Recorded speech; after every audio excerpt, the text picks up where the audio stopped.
When we talk about mature stone fruits, we're talking about fruit that are pretty firm in the 10 to 14 pound range. If we talk about fruit that's ready to be transferred to wholesale, ready to buy, for example, that would be 6 to 8 pounds. So that's about the softest that generally fruit are sent off to market from the shipper location. And then if we precondition fruit, though, they can be a little bit softer. So here it might range from 4 to 8 pounds, so a little bit lower on the soft end. And then ready to eat stone fruits is about 2 to 4 pounds. One thing with stone fruits is that there's, depending on the variety, there's different places on the fruit where the fruit's going to be the softest. It might be down on the tip of the fruit or up on the shoulders, depending on the variety. So, the fruit moves from the production location to generally a wholesale warehouse and then on to retail. And so we talked about, at harvest, the fruit could be tree ripe or well mature. So again, that firmness range I mentioned before moves to the warehouse and then on to retail for consumption. Now, 8 to 10 pounds at retailer consumption is not ready for consumption, right? So what we're going to talk about is what we could potentially do in between this step to get the fruit a little bit riper at retail. Studies have shown, studies doing sensory evaluation like you all saw yesterday and are now quite familiar with, that consumer acceptance, for example, with yellow flesh peach, studies have shown that the acceptance of the product really jumps up somewhere between 4 to 5 pounds and 3 to 4 pounds. So somewhere in that range, the fruit goes from being not so acceptable to very acceptable. So we really want people to be tasting stone fruits. When they finally go to eat it, we want them to have it in at least that 3 to 4 pound range so that they're more likely to come back and buy some more. So we could add this preconditioning step, kind of a partial ripening of the fruit could be done between the warehouse and the retail store. We could soften the fruit down to about 6 pounds for peaches and nectarines, as low as 5 pounds for plums, and then send it to the store at that point, so that when the consumer buys it, they don't have to wait very long to be able to eat it. They don't have to worry about leaving it out on the counter.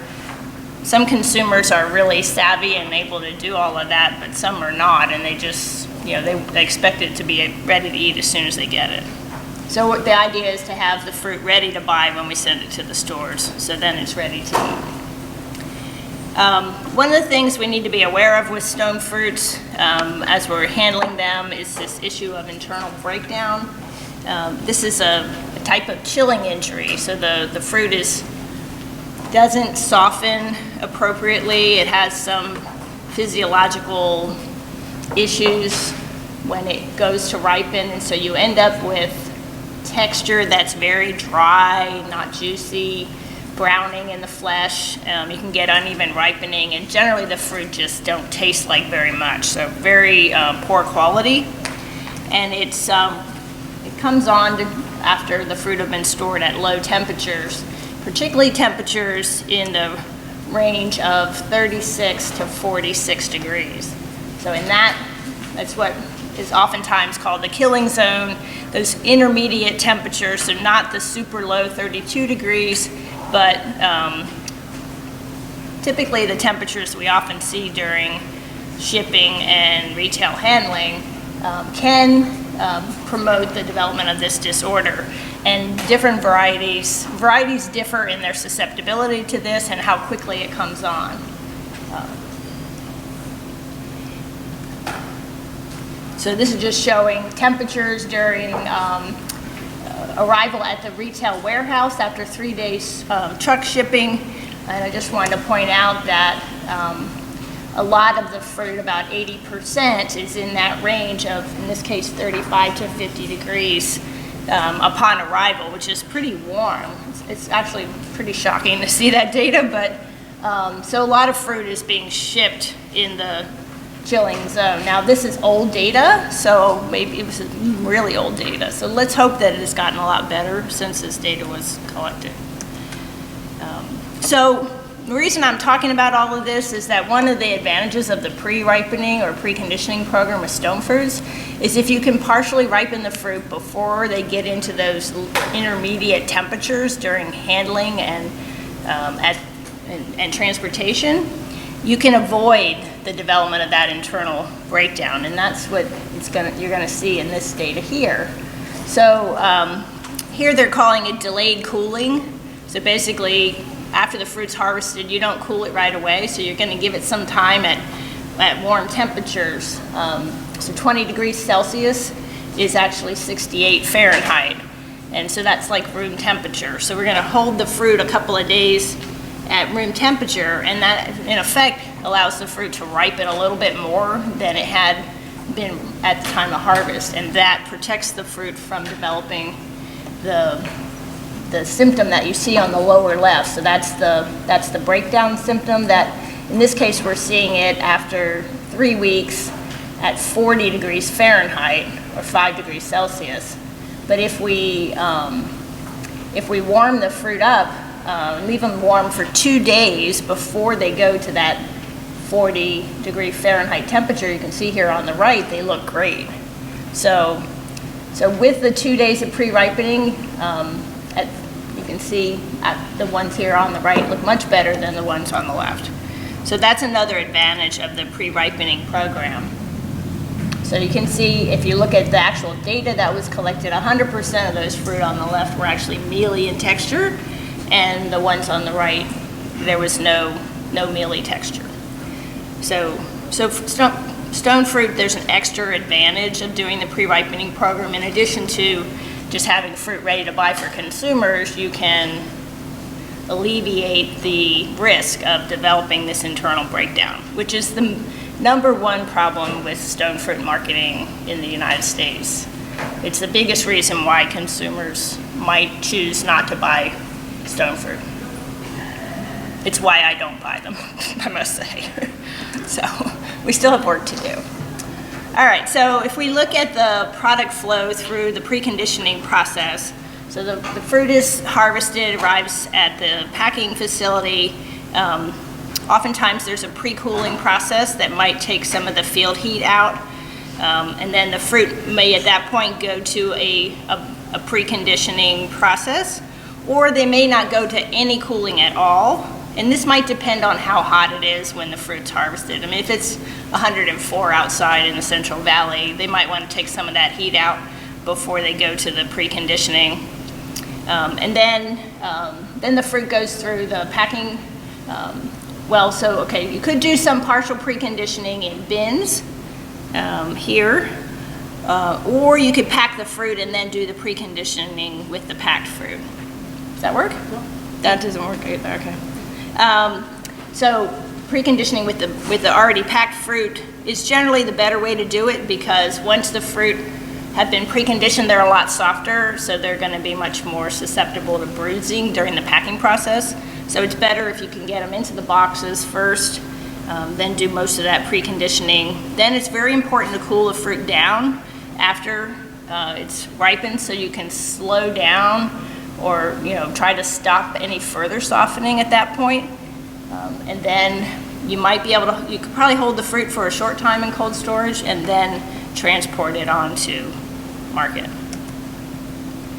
So it works best if you have a ripening room that has forced air capacity. So you all heard yesterday about the different ways to set up a ripening room and the pros and cons. You don't have to have ethylene for stone fruit. They generally will produce enough. It doesn't hurt to put in ethylene, and it's possible it could enhance some of the flavor volatile production. But generally, in terms of softening, they'll soften just fine without ethylene. One of the things that we've noticed from experience is that it's really important to have a good decay control program if you're going to do this, because when you put the fruit at warm temperatures, especially with high humidity, they have seen some decay issues. So it's really important to make sure you have a good handle on your decay control before you start this program. And then, as I said, you want to cool the fruit afterwards to slow down the ripening process further. So this is an example of the rate of ripening for O. Henry peach, just showing that at 68 degrees Fahrenheit, they're softening at about 2 pounds per day. So each variety, it could be a little bit different. So you want to get familiar with your varieties. And of course, you can modify that by modifying the temperature. So if you go to a lower temperature, you're going to have less pounds per day change. So in this case, you know, when the fruit gets to about 6 pounds, that would be the point where you want to ship them to the warehouse or potentially the retail store. And then when they get down to 4 pounds, then they're ready to eat. Okay, so any quick questions on peaches or nectarines before I shift to kiwi fruit? Can I be the devil's advocate? Yes, you may. Instead of that, the ripening program, 2 days at 20 degrees Celsius, what's wrong with leaving them on the tree for 2 days longer? Yeah, that's a good question, actually. Yeah, I think that's certainly would help. Would do the same thing in terms of preventing the internal browning. You get a little bit more size, potentially. Flavor actually develops better if the fruit are on the tree. The thing you would have to try is to make sure that you can handle those fruit and get them into the packing house without damage, because you'll have to go through your harvest process. But if you're harvesting into small totes, seems to me it should be doable, but I guess I would start small and see how it goes. But it would save a lot of effort in the packing house. Is there a... Yes, sir. To bring a point there, is there a PSI relationship there? So you're talking about 12 PSI, you would precondition would, if you go totally tree right, then it's a non-issue then? I mean, if you were able to get the fruit off at, say, like 8 pounds or so, that would probably be ideal, because then they're still, you know, they're still at that stage where they're safe to be transported, and they're well along their way towards being conditioned. 8 to 10 certainly would be potentially a good range to try. So true tree ripe fruit that you know is moving out there. Tree ripe is not necessarily that soft. It's still pretty firm fruit, but it's a few more days on the tree than the well-mature fruit. So it's got a bit more sugar, a bit more flavor and size, but it's still pretty firm at the time of harvest. Maybe a couple days from being eating full, say, about 2 days at 20, from being eating full.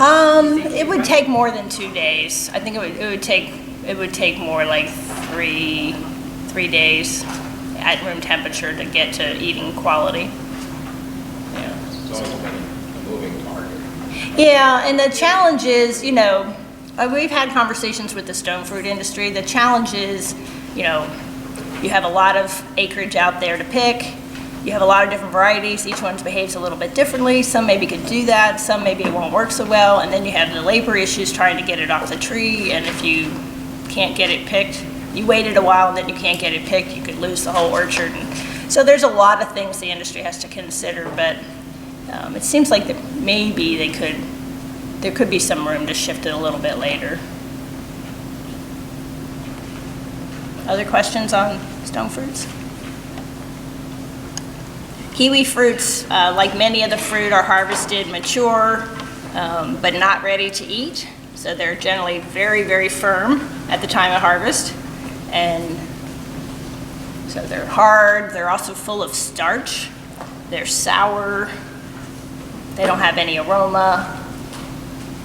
Usually the soluble solids needs to be at least 6.5 to 7 to have good eating quality when the fruit ripen, and that equates to a dry matter of about 17%. Once we ripen the fruit and they're ready to eat, then of course they become soft and juicy. The starch has all converted to sugars, so they're now sweet. the aroma develops, as well as the flavor. And in this case now you see the soluble solids has come up to 13 to 14. And so that's because, you can see here it's quite a bit lower, and that's because the starch converted into sugars.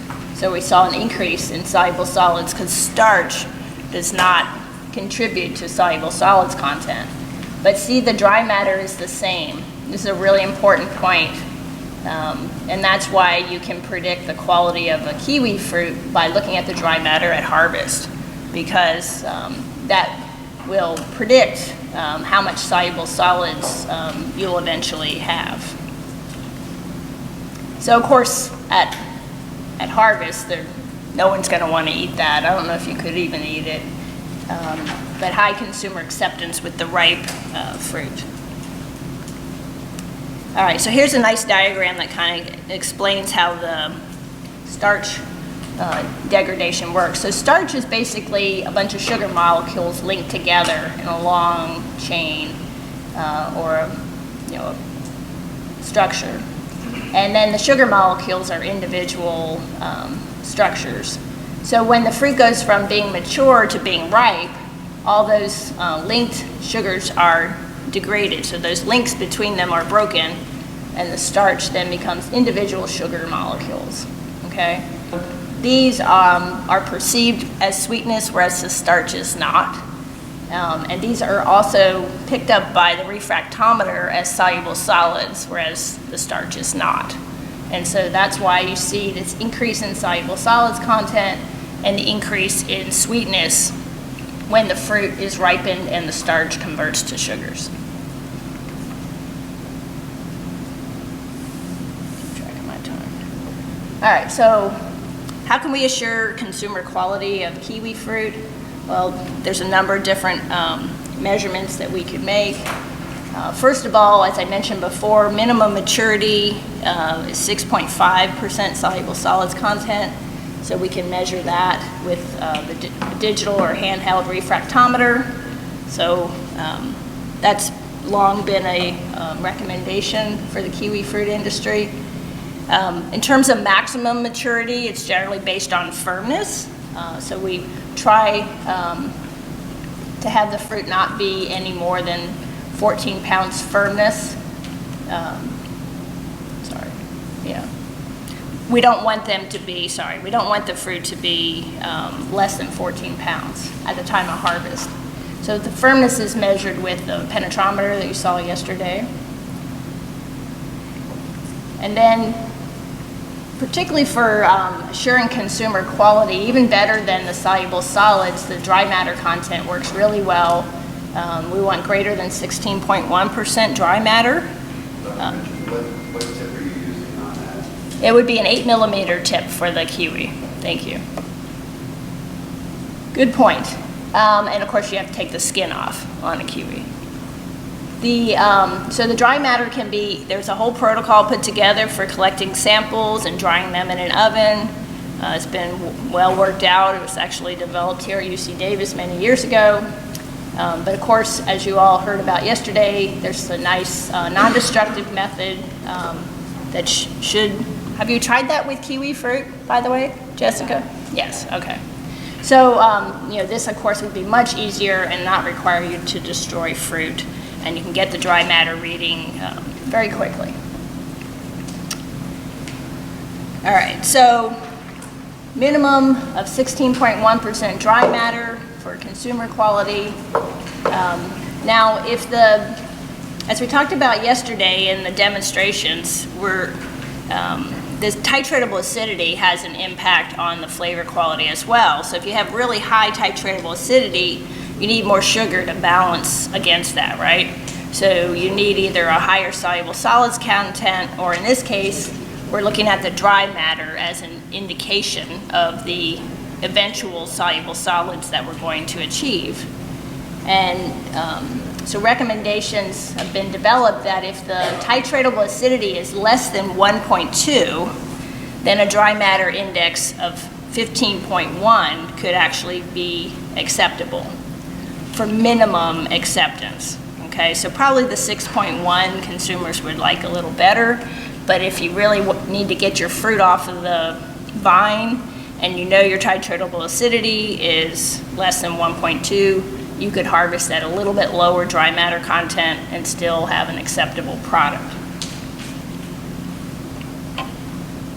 All right, so in terms of ripening protocols, so kiwi fruit can be ripened immediately after harvest by the shipper and the handlers. Could be ripened after cold storage at the shipper level or at the retail level. And of course, it could also be ripened at home by consumers. So we'll talk a little bit about ripening at the shipping point. In this case, we're using cold ethylene conditioning treatment. So this is a little bit different from many of the other products. Usually we're treating with ethylene at room temperature, but in this case, we're treating with ethylene at low temperatures because kiwis are very, very sensitive to ethylene, and so they will respond even at low temperatures. Okay, so we can do an ethylene preconditioning treatment on freshly harvested kiwi fruit or kiwi fruit that have been in cold storage for less than 5 weeks. Okay. But if the fruit's actually been in cold storage for more than 5 weeks, you don't need to add ethylene. You can just you can do the preconditioning without ethylene.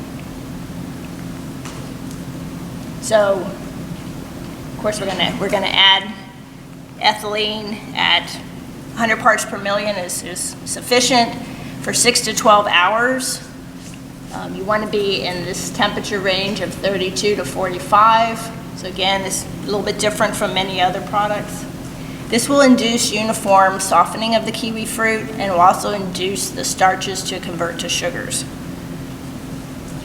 So you can apply ethylene continuously using one of these catalytic generators. If you have a continuous application, that can reduce the exposure to 6 hours. Whereas if you do more like a shot treatment where you just put in ethylene and then let it dissipate, it could take as much as 12 hours. When you're ripening kiwi fruit, studies have shown that the liner, there's often liners used with kiwi fruit packaging. Ethylene can penetrate the liner, so you don't have to worry about that.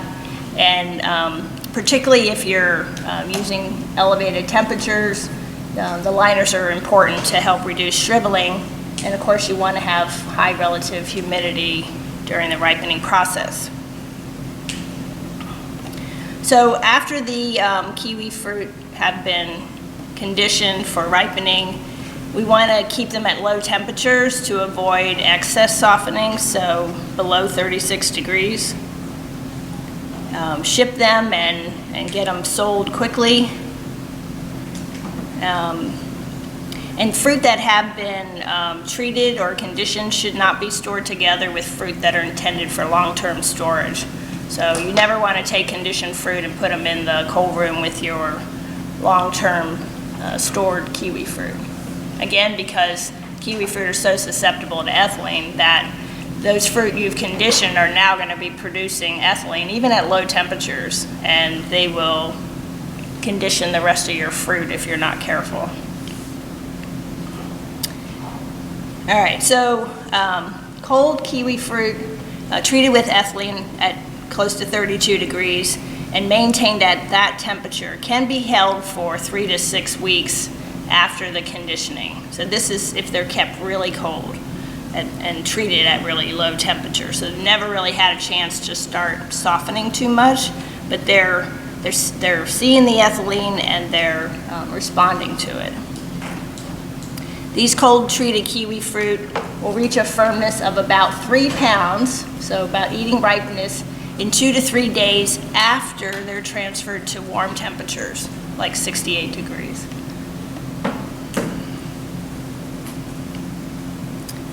So for receivers, again, kiwi fruit that are stored less than 5 weeks or are more than 8 to 10 pounds upon receipt should be treated with ethylene to enhance ripening. So here they've added a firmness to that less than 5 weeks.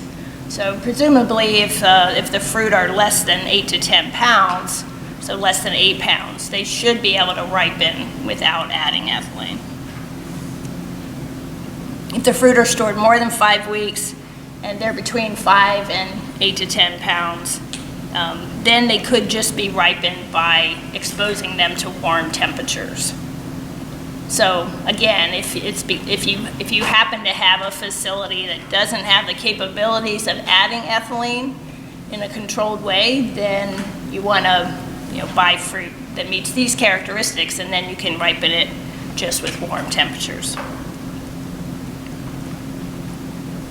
So this graph is showing the relationship between temperature and the rate of softening of kiwi fruit that started fairly firm, moderately firm here. And you can see how temperature has a big impact, and particularly, so 55 and 45 has a fairly slow rate of softening, but at 68, it's dramatically faster.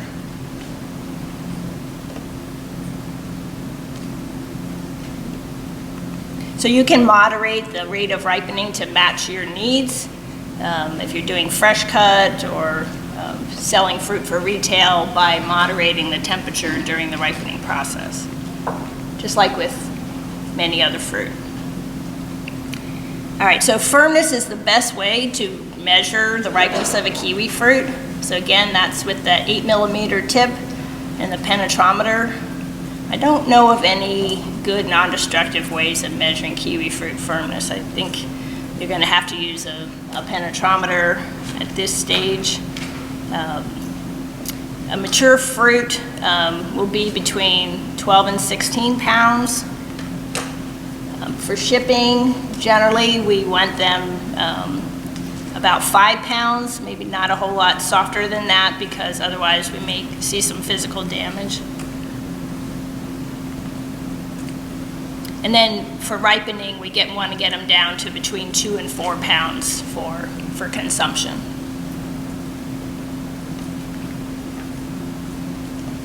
So, yeah, that's when the fruit's going to have the best eating characteristics, at 2 to 4 pounds. So we're starting, as you can see, at harvest, we're starting very, very firm. We want to make sure that with our conditioning, preconditioning, or ripening program, we don't get them softer than 5 pounds before we ship them to wholesale or retail, and then they can be softened further to 2 to 4 pounds before they're ready to eat. So, questions on kiwi fruit?